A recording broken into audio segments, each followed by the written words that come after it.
আমাদের জ্যাঙ্গো কোর্সের first e-commerce website হচ্ছে এটি। আমরা আমাদের কোর্সে এই ই-কমার্স ওয়েবসাইটটি এ টু জেড আলোচনা করব। কিভাবে আমরা এই ক্যাটাগরিগুলো তৈরি করব, আফটার দ্যাট হচ্ছে কিভাবে আমরা ডাটাবেস থেকে এই প্রোডাক্টগুলো নিয়ে আসবো, দেন হচ্ছে ডাটাবেস থেকে কিভাবে আমরা প্রাইসগুলো দিব, সেই জিনিসগুলো আমরা স্টেপ বাই স্টেপ আলোচনা করব। সো এখানে আমরা যে প্রোডাক্টগুলো দেখতে পাচ্ছি সকল প্রোডাক্ট কিন্তু আমাদের ডাটাবেস থেকে আসবে, কোনো প্রোডাক্ট স্ট্যাটিক না।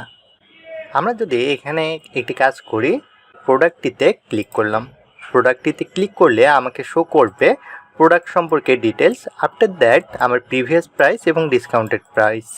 আফটার দ্যাট আমি চাইলে এখান থেকে অ্যাড টু কার্ট করতে পারি বা বাই নাও করতে পারি, রাইট? সো এখন যদি আমি এখানে অ্যাড টু কার্ট করি, সেক্ষেত্রে আমাকে কিন্তু লগ ইন পেজে নিয়ে আসবে। এখানে একটি কন্ডিশন দেওয়া হয়েছে, সেটি হচ্ছে আমরা চাচ্ছি যারা লগ ইন করবে শুধু তারাই প্রোডাক্ট কিনতে পারবে। সো এখানে আরেকটি মজার বিষয় হচ্ছে, আমরা যদি হোম পেজে আসি, হোম পেজে আসার পর যে ইউজাররা লগ ইন করবে না এই ওয়েবসাইটে, তারা কিন্তু এখানে কার্ড দেখতে পারবে না। যখন লগ ইন করবে তারপরেই কিন্তু তার সামনে কার্ড ভিজিবল হবে। সো আমরা এখন রেজিস্ট্রেশন করব। এখানে আমরা ফার্স্ট ইউজার নেম দেব। আমরা ইউজার নেম দিচ্ছি AI quest fashion. After that আমরা ইমেল দেব aiquestfashion@gmail.com। দেন আমরা পাসওয়ার্ড দেব। ফাইনালি আমরা সাবমিটে ক্লিক করব। সো এখানে আমাদের শো করছে কনগ্রাচুলেশন রেজিস্টার্ড সাকসেসফুলি। এখানে আমরা কিছু কিছু জায়গায় কিছু কিছু স্পেস রেখে দেব, যেখানে আমাদের স্টুডেন্টরা সুন্দরভাবে যাতে মডিফাই করতে পারে, কালার দিতে পারে, দ্যাট মিন্স অ্যাট্রাকটিভ করার অপশন আমি রেখে দেব। সো এখানে স্টুডেন্টরা যে কাজটি করবে সেখানে হচ্ছে ব্যাকগ্রাউন্ডে কালার দিবে বা নিজের মতো করে কালার বা ডিজাইন করবে। এখন আমরা যে কাজটি করবো সেটি হচ্ছে লগ ইন করবো। সো লগ ইন করার জন্য আমার লাগবে ইউজার নেম। সো আমি ইউজার নেম দিয়ে দিচ্ছি রিকোয়েস্ট ফ্যাশন, দেন আমি দেবো পাসওয়ার্ড, দেন আমি লগ ইন করছি। লগ ইন করার পর আমার সামনে এরকম একটি পেজ আসবে। এখানে আমি যে কাজটি করব সেটি হচ্ছে এখানে আমার প্রোফাইল ক্রিয়েট করব। দ্যাট মিন্স আমি যদি হোম ডেলিভারি নেই, সেক্ষেত্রে যাতে আমার কোন ঠিকানায় ডেলিভারি যাবে সে জিনিসটি আমি এখানে বলে দেব। সো এখানে নেম দিচ্ছি আমি AI quest. After that locality আমি দিচ্ছি গ্রিন রোড, সিটি আমরা দিচ্ছি ঢাকা, স্টেট আমরা এখানে দিচ্ছি বসুন্ধরা। আফটার দ্যাট আমরা জিপ কোড দিচ্ছি 1205। সো দেন আমরা সাবমিটে ক্লিক করব। অ্যান্ড আমাদেরকে শো করছে কনগ্রাচুলেশন প্রোফাইল আপডেট সাকসেসফুলি। দেন আমরা অ্যাড্রেসে যদি ক্লিক করি, তাহলে এখানে ফোকাস করে দেখুন আমার শো করছে অ্যাড্রেস 1, নেম একুয়েস্ট, green road, Dhaka, Bashundhara 1205, right? এখন আমরা লগ ইন করার পর আমার কিন্তু কার্ডে 0 শো করছে। দ্যাট মিন্স কার্ড আমার ভিজিবল হয়ে গেছে এবং কার্ডে 0 শো করছে। এর কারণ হচ্ছে আমার কার্ডে এখন পর্যন্ত কোনো প্রোডাক্ট সিলেক্ট করা নেই। সো আমরা যদি আবার হোমে ব্যাক করি, হোমে ব্যাক করার পর আমরা এই প্যান্টটি সিলেক্ট করলাম। সিলেক্ট করার পর আমরা অ্যাড টু কার্ডে ক্লিক করব। তাহলে এটি আমাদের কার্ডে অ্যাড হয়ে গেছে এবং আমাদের কার্ডে হয়ে গেছে 1। অ্যান্ড এখানে যদি আমরা প্রাইস দেখি, সেটি হচ্ছে আমাদের প্যান্টের প্রাইস হচ্ছে 4250 টাকা এবং শিপিং 100 টাকা অ্যাড হয়ে আমাদের হয়ে গেছে 4350 টাকা, রাইট? এখন হচ্ছে এখানে চাইলে আমি আমার প্রোডাক্টকে ইনক্রিজ করতে পারি, that means product quantity. So আমি চাইলে এখানে প্লাসে ক্লিক করে কোয়ান্টিটি বাড়াতে পারি। আমি এখানে যতই কোয়ান্টিটি বাড়াবো এখানে আমার প্রাইস তত বাড়বে, বা আমি চাইলে কোয়ান্টিটি কমাতে পারি। এখানে কোয়ান্টিটি কমালে আমার এখানে প্রাইস কমে যাবে। এখন আরেকটি মজার জিনিস এখানে আমি দেখাবো, সেটি হচ্ছে আবার যদি আমরা হোমে ব্যাক করি, হোমে ব্যাক করার পর আবার আমি সেম প্যান্টেই যদি সিলেক্ট করি, সেক্ষেত্রে কিন্তু এবার আমাকে অ্যাড টু কার্ট শো করবে না, এখন আমাকে শো করবে go to cart. That means already তো আমি এই প্যান্টটা কিনেছি, রাইট? এখন হচ্ছে এই প্যান্টটি যদি আমার একাধিক কোয়ান্টিটি প্রয়োজন হয়, সেক্ষেত্রে তো আমি জাস্ট এখানে ইনক্রিজ করে নিতে পারবো। বা এখন এখান থেকে এসে আমি যদি কার্ডে ক্লিক করি, তাহলে আমার এই জিনিসটাই শো করতেছে। দেন আমি চাইলে প্লেস অর্ডার করতে পারি। জাস্ট আমি প্লেস অর্ডারে ক্লিক করব। করার পর এখানে আমার টোটাল প্রাইস শো করছে। দেন আমি কোন অ্যাড্রেসে আমার ডেলিভারিটি যাবে সেটি আমি সিলেক্ট করে দিলাম। দেওয়ার পর আমি যদি এখানে কন্টিনিউ ক্লিক করি তাহলে কিন্তু আমার অর্ডারটি প্লেস হয়ে গেছে এবং আমার এখানে অর্ডার স্ট্যাটাস শো করছে পেন্ডিং। এখন হচ্ছে এই অর্ডারটি যে সাবমিট হলো এটি পেন্ডিং অবস্থায় আছে বা অন দ্য ওয়েতে আছে বা ডেলিভারি হয়েছে, এই জিনিসগুলো আমরা ডাটাবেস থেকে কন্ট্রোল করতে পারবো। এখানে আরেকটি জিনিস আমি দেখাবো, সেটি হচ্ছে আমরা হোম পেজে যদি আসি, আসার পর এখানে দেখতেছি আমরা 3টি ডিফারেন্ট টাইপের ক্যাটাগরি আছে আমাদের কাছে। 3 ধরনের প্রোডাক্ট নিয়ে আমরা কাজ করছি। সো এখানে আমরা ড্রপ ডাউনে যদি আসি, ড্রপ ডাউনে দেখতে পাচ্ছি মোবাইল নামে একটি সেকশন আছে। মোবাইলে যদি আসি, এখানে আমাদের অনেক ধরনের মোবাইল আছে। সো আমরা ব্র্যান্ড সিলেক্ট করে আমরা সেই টাইপের মোবাইল দেখতে পারি। OnePlus-এ ক্লিক করলে শুধু OnePlus-এর মোবাইলগুলো শো করবে। দেন স্যামসাংয়ে ক্লিক করলে স্যামসাং, বা আমরা চাইলে প্রাইস দিয়েও ফিল্টারিং করতে পারি, জাস্ট বিলো 13,000 বা অ্যাভোভ 13,000 আমরা এভাবেও ফিল্টারিং করতে পারি। এরপর আমরা যে কাজটি করতে পারি সেটি হচ্ছে আমাদের কি কি অর্ডার আছে সে অর্ডারগুলো আমরা দেখতে পারবো। দেন হচ্ছে আমাদের যদি কোনো কারণে মনে হয় আমাদের পাসওয়ার্ডটি সেভ না, সেক্ষেত্রে আমরা পাসওয়ার্ড চেঞ্জ করতে পারবো। দেন আমরা এখান থেকে লগ আউট করবো। লগ আউট করার পর যদি কোনো কারণে আমরা আমাদের পাসওয়ার্ড ভুলে যাই, সেক্ষেত্রে আমরা ফরগট পাসওয়ার্ড করতে পারবো। সো এখানে আমরা ফরগট পাসওয়ার্ডে ক্লিক করলাম। ক্লিক করার পর আমি কোন ইমেইলে ফরগট পাসওয়ার্ড করবো সেই ইমেইলটি যদি আমরা এখানে দেই, দেওয়ার পরে এখানে যদি আমরা সাবমিটে ক্লিক করি, তাহলে কিন্তু সেই ইমেইলে আমাদের একটি লিঙ্ক যাবে এবং সেই লিঙ্কে ক্লিক করার পর আমরা আমাদের নতুন পাসওয়ার্ড সেট করতে পারবো।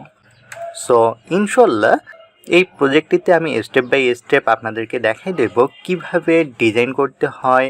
আমরা এই বিল্ডিং ডিজাইনগুলো, দ্যাট মিনস এই টেমপ্লেটগুলো কোথায় থেকে ডাউনলোড করবো, আফটার দ্যাট কী কী লজিক এখানে অ্যাপ্লাই করে পূর্ণাঙ্গ একটি ই কমার্স ওয়েবসাইট তৈরি করতে হয়, সব কিছু A to Z আপনাদেরকে বুঝাই দেব। এই ই কমার্স ওয়েবসাইটটি পুরোটাই আমি করে দেওয়ার পর আপনাদেরকে একটি হোমওয়ার্ক হিসেবে দেওয়া থাকবে এরকম একটি ই কমার্স ওয়েবসাইট। সো আপনি যখন এই ই কমার্স ওয়েবসাইটটি খুব ভালোভাবে বুঝবেন, তখন আপনি যে কোনো ধরনের ই কমার্স ওয়েবসাইট ইজিলি করতে পারবেন। শুধু তাই নয়, আমরা আমাদের ই কমার্স ওয়েবসাইটটি শেষ করার পর আমরা এই ই কমার্স ওয়েবসাইটটিকে হোস্ট করব। আপনাদেরকে আমি হোমওয়ার্ক হিসেবে যে ই কমার্স ওয়েবসাইটটি করতে দেব, সেটি যাতে আপনারা সাকসেসফুলি হোস্ট করতে পারেন, সেজন্য আমি স্টেপ বাই স্টেপ দেখাই দেব কিভাবে একটি ই কমার্স ওয়েবসাইটটিকে হোস্ট করতে হয়।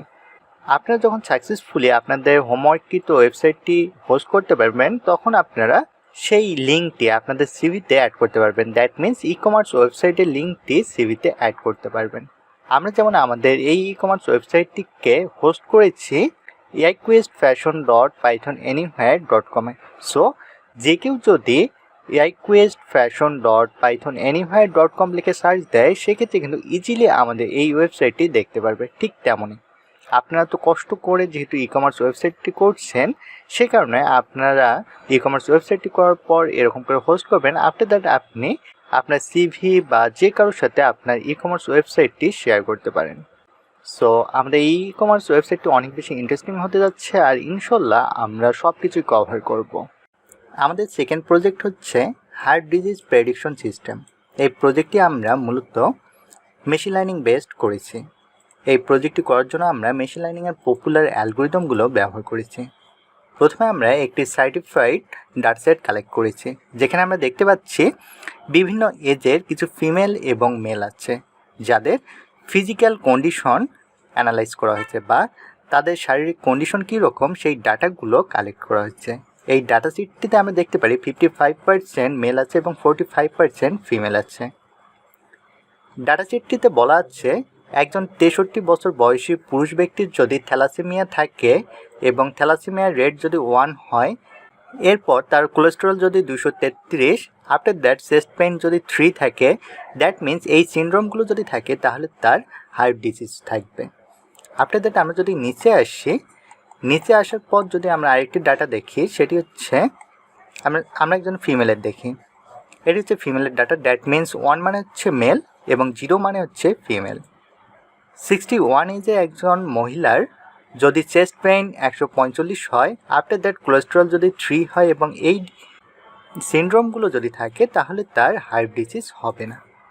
সো আমাদের হাতে তো একটি ডাটাসেট আছে। এখন আমরা এই ডাটাসেটটিকে মেশিন লার্নিংয়ের অ্যালগোরিদমগুলোর মাধ্যমে চেক করেছি। আমরা যখন এই ডাটাসেটটি নিয়ে কাজ করেছি তখন আমরা মেশিন লার্নিংয়ের পপুলার অ্যালগোরিদমগুলো ব্যবহার করেছি, linear regression, support vector machine, naive Bayes, decision tree, random forest, এক্সিবুস্ট।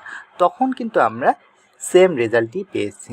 So আমরা মেশিন লার্নিংয়ের সেই কোডগুলোকে .sap ফাইলে জবলিবের মাধ্যমে সেভ করেছি। এরপর আমরা মেশিন লার্নিংয়ের যে কোডটিকে আমরা স্যাপ ফাইলে সেভ করলাম সেই ফাইলটিকে আমরা জ্যাঙ্গোতে লোড করেছি। লোড করার পর আমরা বিভিন্ন লজিক অ্যাপ্লাই করে আমরা ইউজার ফ্রেন্ডলি, দ্যাট মিনস জ্যাঙ্গোর মাধ্যমে একটি আমরা প্রজেক্ট ক্রিয়েট করেছি। কারণ হচ্ছে মেশিন লার্নিং কোড তো সবাই বুঝতে পারে না বা সেটি ইউজার ফ্রেন্ডলি না। কারণ হচ্ছে যারা মেশিন লার্নিং কোড জানে না তার তো সে কোডের অর্থ বুঝতে পারবে না। বাট যখন আমরা সেই মেশিন লার্নিংয়ের কোডগুলোর জন্য একটি মডেল তৈরি করেছি এবং সেই মডেলটিকে জ্যাঙ্গোতে অ্যাপ্লাই করে ইউজার ফ্রেন্ডলি একটি আমরা ওয়েবসাইট তৈরি করেছি। সো আমরা সেই ইউজার ফ্রেন্ডলি ওয়েবসাইটটি দেখব। সো আমাদের ওয়েবসাইটের ফার্স্ট ইন্টারফেস এটি, এখানে আমরা রেজিস্ট্রেশন করব। সো আমরা এখানে রেজিস্ট্রেশন করি, আমরা দিচ্ছি AI Quest, দেন ইমেল আমরা দেব aiquest@gmail.com, দেন আমরা পাসওয়ার্ড দেব। আফটার দ্যাট আমরা রেজিস্টার অ্যাকাউন্টে ক্লিক করব। রেজিস্টার অ্যাকাউন্টে ক্লিক করার সাথে সাথে আমাকে লগ ইন পেজে নিয়ে এসেছে। এখন আমি ইমেল দেব aiquest@gmail.com, এরপর আমরা পাসওয়ার্ড দেব। লগ ইন করার পর আমাদের সামনে এরকম একটি ইউজার ইন্টারফেস আসতেছে। সো আমরা এটি ছোটো করে নিচ্ছি। নেওয়ার পর আমরা ফার্স্ট রোটি নিয়ে কাজ করব। সো এখানে বলা হচ্ছে এজ হচ্ছে 63। সো আমরা দিচ্ছি X63, এরপর sex 1, that means male. So আমরা মেলে সিলেক্ট করে দিচ্ছি। After that chest pain 3, blood pressure 145, cholesterol 233, ECG 0, thalassemia 150। So আমাদের বলা হচ্ছে 63 বছর বয়সী একজন পুরুষের যদি এই সিনড্রোমগুলো বা এই রেঞ্জের সিনড্রোম থাকে তাহলে তার কিন্তু হার্ট ডিজিজ থাকবে। সো এখন আমরা চেক করে দেখি এক্স্যাক্টলি আমাদের সেম রেজাল্ট দেয় কিনা। সো আমরা সাবমিটে ক্লিক করব। সাবমিটে ক্লিক করলে আমাদেরকে দিচ্ছে you have heart disease. So আমরা যে মেশিন লার্নিং অ্যালগোরিদমগুলো ব্যবহার করেছি সেখানে আমরা KNN এর জন্য আমরা পেয়েছি 89% অ্যাকুরেসি, অ্যাডাবুস্ট 83, দেন আমরা র্যান্ডম ফরেস্টের জন্য 99% এবং ডিসিশন ট্রির জন্য আমরা 99% অ্যাকুরেসি পেয়েছিলাম। Foods classification and recognition using AI, এটি হচ্ছে আমাদের থার্ড প্রজেক্ট। এই প্রজেক্টটি করার জন্য আমরা এখানে কনভলিউশনাল নিউরাল নেটওয়ার্ক ব্যবহার করেছি এবং এর আমরা পপুলার 4টি মডেল নিয়ে কাজ করেছি, যেমন হচ্ছে VGG19, রেসনেট, মোবাইল নেট, এরকম আমরা পপুলার ফ্রেমওয়ার্কগুলো নিয়ে কাজ করেছি। সো প্রথম আমরা যে কাজটি করব, আমরা ইন্টারনিউ নেম, আমরা নেম দিচ্ছি AI Quest। After that email আমরা দেব aiquest@gmail.com, দেন আমরা পাসওয়ার্ড দিচ্ছি। লগ ইন করার পর আমাদের সামনে এরকম একটি ইউজার ইন্টারফেস শো করছে। এখন আমরা গুগল থেকে একটি ইমেজ ডাউনলোড করে প্রেডিক্ট করে দেখব আমাদের এক্স্যাক্ট রেজাল্টটি। সো আমরা এখানে ইমেজে আসার পর আমরা এই টুলটি ডাউনলোড করি, দেন আমরা চুজ ফাইলে ক্লিক করব। ক্লিক করার পর আমরা আমাদের ডাউনলোডকৃত ইমেজটিকে এখানে সিলেক্ট করে দেব, দিয়ে আমরা প্রেডিক্টে ক্লিক করব। তাহলে এখানে ফোকাস করে দেখুন আমরা ডাউনলোড করেছিলাম এই ইমেজটি, রাইট?